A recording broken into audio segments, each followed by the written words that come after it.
A lot of people don't seem to understand that. Like, what is good in tournament is not always exactly aligned with how a tier list is. Characters that win in tournaments are often not always the best characters in the game. That's just not how that works. And oftentimes in tournaments, the characters that are the most valuable are not characters that have the best tier list or whatever. The characters that are most valuable in tournaments are characters that have favorable matchups against the other common tournament characters. Characters that are extremely simple to execute their game plan and have a low barrier in the sense that making mistakes with them is harder. And whether that's in terms of execution, in decision making, in game plan, in options available, right? Like, there are some characters that are extremely top tier, but they have so many options, or they have such a difficult game plan, or they have high execution requirements, or maybe they have low health, right? Despite them being a very powerful character, they're susceptible to mistakes in whatever it is. I think that there are plenty of characters that fit that mold. The other thing, too, is that even if a character is very high on a tier list, if their bad matchups are matchups that are other popular tournament characters, and the characters they smoke are all characters that are not very common in tournament, then their value is probably lower in a tournament environment than it is on paper. Simple, powerful characters with not complicated game plans will often be the characters you see just consistently having success. Season 3 Cammy was solid, simple, very good, right? Did not have a complicated game plan. And Tekken Kazumi or maybe Geese. Birdie is relatively simple, sure, yeah, he's not like a super complicated character. Even Rashid, he can be a difficult character to play, but you can play him simple and effective. What ends up happening in fighting games is that now, with how quickly you are able to spread knowledge and videos and information and stuff, if a character has a game plan, it's difficult to figure out the game plan, but once it's found out, people just know it. As soon as people see those videos on how to do it, they can copy that game plan and playstyle and just do it. Like Akuma. In the beginning, no one knew how good or bad Akuma was. Everybody was like, I don't know.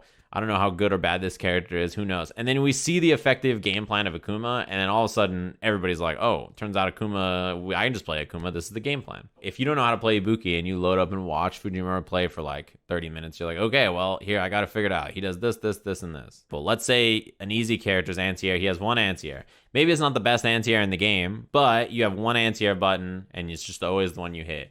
Maybe some other character has better overall anti-airs, but they have to judge based on the distance or the spacing or the height or something what anti-air to use.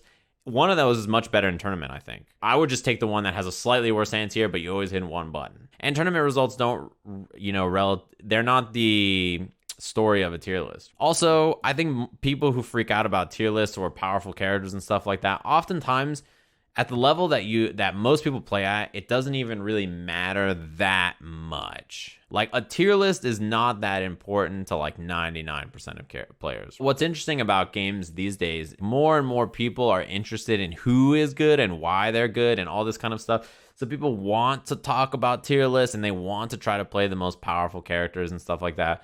But even still, most of the time at most levels, where the tier list is will not matter that much. There can be some matchups that are really bad. Sure, yeah. And that might be something that you have to deal with. Even at a lower level, it might be something that's a little difficult. But for instance, a grappler versus a zoning character, right? And at a high level, when the zoning character plays perfect, it's horrible for the grappler.